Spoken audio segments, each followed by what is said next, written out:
আজকে আমরা টোটাল দাদাগিরি মুভি সম্পর্কে জানব। এটি একটি আধুনিক প্রেমের গল্প, যেখানে অ্যাকশন এবং কমেডির এক নিখুঁত সংমিশ্রণ রয়েছে। গল্পের প্রধান চরিত্র তার প্রিয়তমাকে পাওয়ার জন্য যে কোনো চ্যালেঞ্জ গ্রহণ করতে প্রস্তুত থাকে।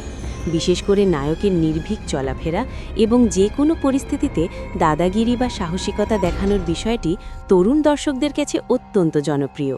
তবে এই সাহসের পেছনে লুকিয়েছিল এক স্বচ্ছ এবং কোমল হৃদয়। খলনায়কদের ষড়যন্ত্র নস্যাৎ করে কিভাবে নায়ক তার লক্ষ্য পূরণ করে, তাই নিয়েই কাহিনী আবর্তিত হয়েছে।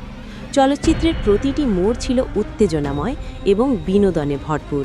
রোম্যান্টিক দৃশ্যের পাশাপাশি টানটান উত্তেজনার অ্যাকশন এই সিনেমাটিকে একটি পরিপূর্ণ বিনোদন প্যাকেজে পরিণত করেছে।